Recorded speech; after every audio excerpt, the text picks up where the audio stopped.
Just delay，各位观众朋友，大家好，欢迎您收看藏人行政中央电视台本周西藏华语新闻节目。本期的新闻要点有：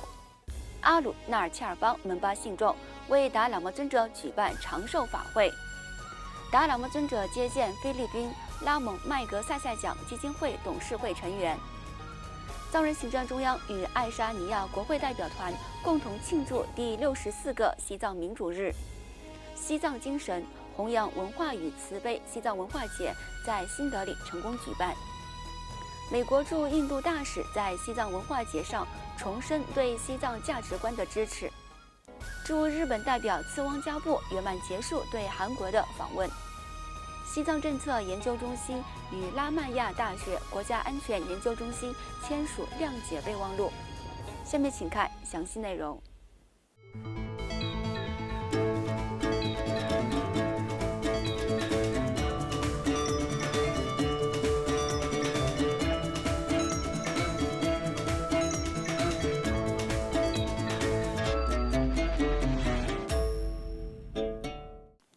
应印度东北部阿鲁纳尔恰尔邦门巴信众的祈请，西藏精神领袖第14世达赖喇嘛尊者原定于今天9月6号开始，为期2天，在达兰萨拉的大乘法院向各方信众给予观世音菩萨灌顶和出席长寿法会。今天上午的法会由第5世响东仁波切代表达赖喇嘛尊者向来自阿鲁纳尔恰尔邦和世界各地的信众口传了观音上师瑜伽。数千名来自阿鲁纳尔恰尔邦和世界各地的信众参加了法会。明天9月7号，达赖喇嘛尊者将出席阿鲁纳尔恰尔邦门巴信众为尊者举办的长寿法会。阿鲁纳尔恰尔邦首席部长白马堪卓等政要将出席法会。此外，达赖喇嘛尊者于本周三9月4号在达兰萨拉的勤宫接见了总部位于菲律宾马尼拉的拉蒙麦格赛赛奖基金会董事会成员，以及该基金会选定的合作伙伴和印度获奖者。在接见活动上，拉蒙麦格赛赛奖基金会主席苏珊娜·阿凡和董事会成员在达赖喇嘛尊者的见证下，推出了名为《伟大精神》的7卷系列丛书，并介绍历届获奖者的事迹，以此纪念该奖项成立65周年。1959年，达赖喇嘛尊者被授予拉蒙麦格赛赛奖，这是尊者获得的第一个国际奖项。拉蒙麦格赛赛奖弘扬了人类最优秀的品质，体现了伟大精神的真谛。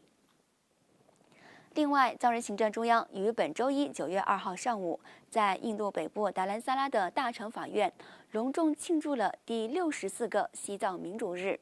爱沙尼亚国会代表团和藏人行政中央民主3大支柱的领导人，以及数千名藏人民众出席了庆祝活动。受邀参加西藏民主日庆祝活动的爱沙尼亚代表团成员，包括爱沙尼亚国会外交委员会成员和支持西藏小组主席优库卡勒拉伊德议员，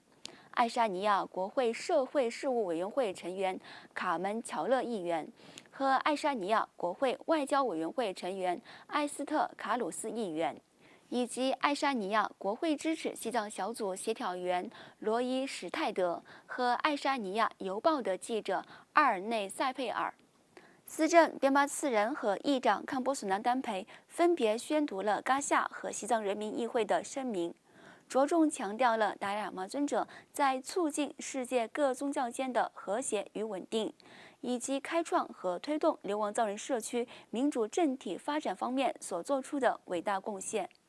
来访代表团成员在庆祝活动上发言时，保证将继续支持和声援西藏的自由斗争事业，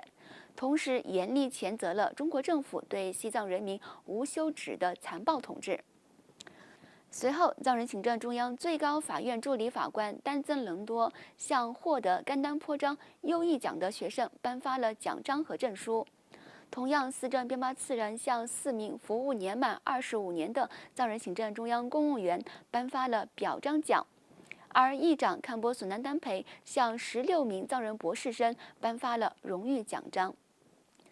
同样，印度和尼泊尔以及世界各地的流亡藏人社区都在当天隆重庆祝了西藏民主日，共同表达对达赖喇嘛尊者赐予民主这一无价之礼的深切谢意。在台湾，在藏人行政中央驻台湾办事处与在台藏人福利协会的组织下，台湾藏人民众和支持者隆重庆祝了第64个西藏民主日。藏传佛教格鲁派高僧第13世功德林达察丹增去吉坚赞仁波切担任主要嘉宾，并且向与会藏人和台湾各界信众口传了文书礼赞与修心八颂。此外，由藏人行政中央外交与新闻部举办的题为“西藏精神，弘扬文化与慈悲”的西藏文化节，于本周二9月3号在印度首都新德里的印度国际中心拉开帷幕。在9月3号至5号举办的西藏文化节期间，主办方向来自印度各界人士展示了包括佛教采砂坛城的创作、西藏文化及歌舞表演、西藏历史和政治叙述展览、西藏医学和历算相关的展览、电影放映、出版物展示、西藏艺术和手工艺品摊位，以及包括前首席部长桑东仁波切和第7世永解明就仁波切等专家的讲座活动。司政边巴次仁与印度前外交官迪利普·辛哈、印度空军退役中将维诺德·巴蒂亚和印度知名作家兼藏学家克劳德·阿尔皮同台出席开幕式。随后，上述嘉宾出席了以西藏与印度的关系为主题的研讨会。司政边巴次仁在开幕式上发表演讲时，着重谈到了印度与西藏在过去、现在和未来的关系，中共对西藏文化和特性的系统性同化问题，嘎夏为解决长期存在的藏中冲突而秉持的中间道路政策，以及美国政府最近颁布的促进解决藏中冲突法案等议题。本次西藏文化节由藏人行政中央外交与新闻部非暴力替代方案基金会、西藏基金和美国国际开发署联合举办。为期3天的活动吸引了数千名来自印度各界的代表和民众参加。与此同时，美国驻印度大使埃里克·加塞蒂于9月3号晚间作为主要嘉宾出席了西藏文化节的歌舞表演活动，并在发表讲话时重申了美国政府对西藏价值观的支持。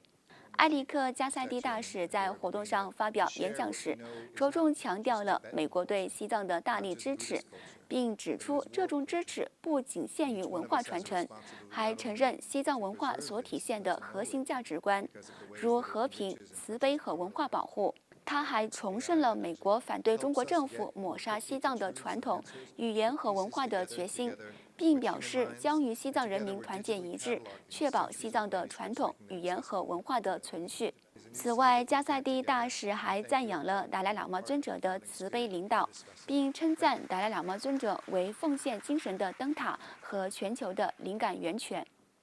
另外，藏人行政中央驻日本代表次汪加布阿若亚博士于上周四8月29号圆满结束了为期10天的韩国之行。代表在访问韩国期间，向各方宣传西藏议题，并参观了韩国的佛教寺庙和藏传佛教中心。在访问韩国首都首尔期间，代表阿若亚博士于8月19号与来自中国、维吾尔、满族和南蒙古的代表一起参加了在首尔大学举办的“中国的未来”为题的国际研讨会，并发表了演讲。次日，上述与会代表参加了在韩国国会大厦举行的名为“草原之路自由经济区和东北亚民族政策”的研讨会。韩国前总理黄教安在研讨会上发表了演讲。在结束首尔的行程前夕，代表阿若亚博士在韩国藏人协会成员格西桑波的陪同下，参观了韩国的佛教寺庙和藏传佛教中心，向韩国佛教界和西藏僧众介绍了当前西藏境内的紧张局势等相关议题。请继续收看本期节目的最后一则消息。藏人行政中央外交与新闻部下属的西藏政策研究中心于本周一9月2号西藏民主日当天，与印度班加罗尔的拉麦亚应用科学大学国家安全研究中心签署了一份具有历史意义的谅解备忘录。西藏政策研究中心主任达瓦次仁和该大学国家安全研究中心主任普拉塞德签署了备忘录。该备忘录旨在促进与国家安全和西藏问题有关的主题方面的合作研究和学术交流。据悉，通过签署谅解备忘录，西藏政策研究中心和拉麦亚应用科学大学的战略伙伴关系将加强双方的研究合作、教育机会和政策倡导，其中涉及西藏的地缘政治和战略地理、环境影响，以及两大古文明之间的文化和历史关系等关键问题。观众朋友们，以上就是今天节目的全部内容。欲了解更多有关西藏境内外的讯息，请登录屏幕下方的网址。感谢您的收看，我们下期节目再会。